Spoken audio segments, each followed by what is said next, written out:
Hey guys, welcome in. It's Ryan and Haley. We're going to talk about the benefits to you to maximizing your focus. What's up, Haley? Woo, maximizing focus. I love it. I love it. Especially right now. I think we all need a little focus. Oh my goodness. Yes, now more than ever. And it's got some simple tactics, but why focus? Like, why is it important even to consider like maximizing our focus? Well, I have an interesting statistic.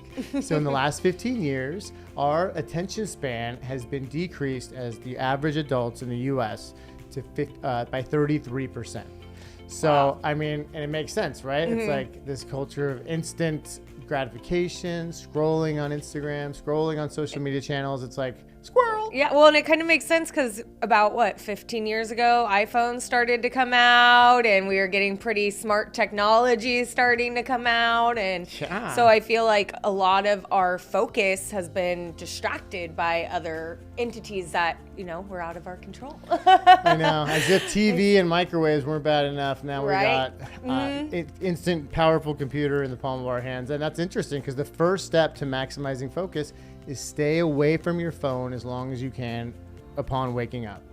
Ooh, I like that. I mean, I know for me, I try not to look at my phone. I feel like as soon as you look at your phone, we talk about this all the time. The cortisol is so high right when you wake up. So if you instantly go to your phone and you have messages, bank stuff, whatever else is going on, it's not going to start your day in a super focused mode. You're going to be squirrel distracted. I know. Some people are like sweat before a screen, do some meditation, do some journaling, and various methods of occupying and kind of, getting ready for the day before you pick up all those alerts, all those texts, all those emails that All basically that fun stuff. it's the difference between starting in a proactive mode versus a reactive mode. Because now this device is telling me do this, whereas I am telling my day how I choose to start it, right?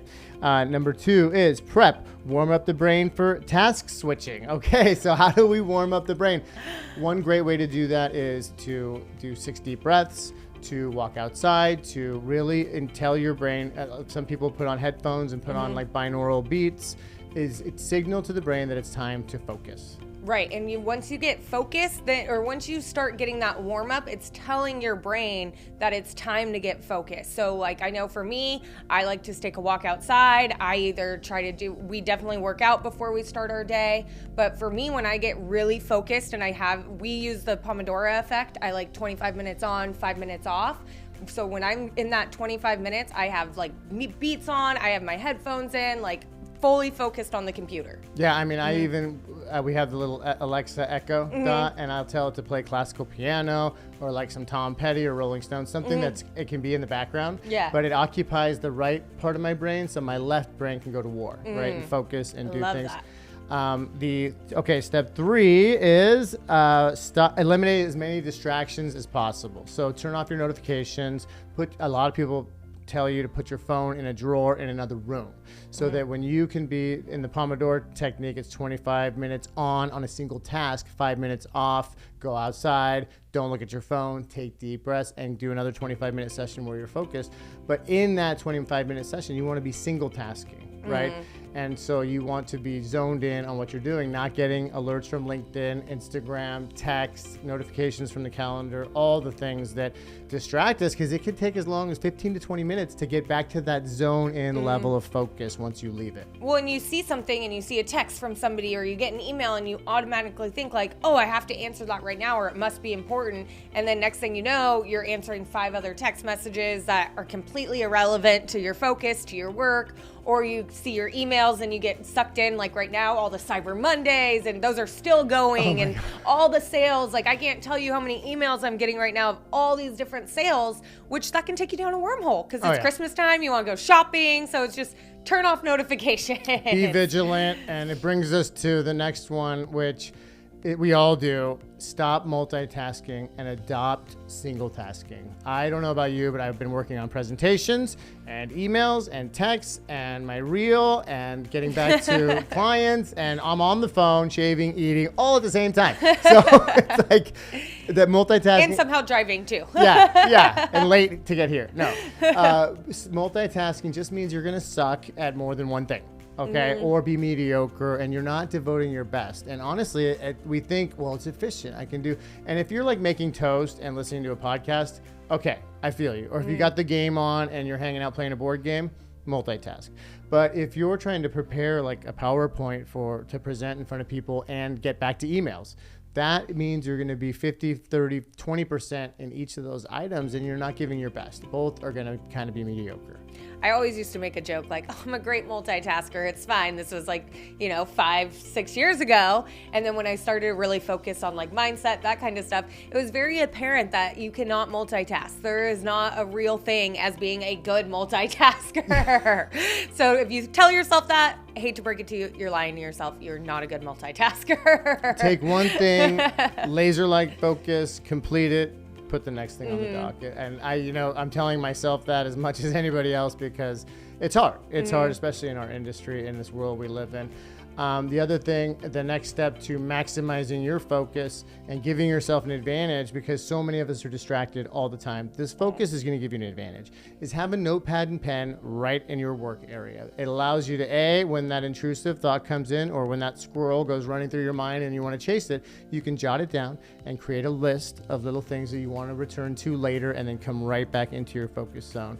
That is a tough one for me, but the pad has really helped. Yeah, I mean, Ryan knows me pretty well. I carry a notepad with me pretty much everywhere I go. And just for that reason too, because we have so much going on spinning in our heads, especially in this market, holidays, everything going on where it's like, you have to be able to get some of that out and brain dump it out. So when you get that intrusive thought or like, oh, I need to remember to book this or do this, just write it down and have like your little to-do list for when you're done working, when you have time to be able to set aside for things that you need to prioritize, but have that little list. So when you're like, oh, I need to remember to pay, for me right now, it's like I need to remember to pay my registration. Yeah. And so I write that down almost every day, pay registration.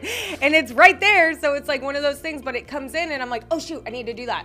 Put it down so I need to remember to do it. Yeah, and I mean, when you're zoned in and occupying your left brain, the right brain kind of gets creative. Like when I'm running or on the Peloton or in a meditative state, out of nowhere, these ideas come. And I remember we were listening to Jesse Itzler one time, and he talked about he was a runner every day. He ran through New York, went through Central Park, and some of his best ideas came to him when he was in a repetitive, meditative cadence of running. Then the right brain was throwing ideas at him left and right, and he had to voice memo himself these ideas. So that's going to happen when you're zoned in and focusing. So have a pad, brain dump it, get it off so it doesn't preoccupy your thoughts, and get back to focusing.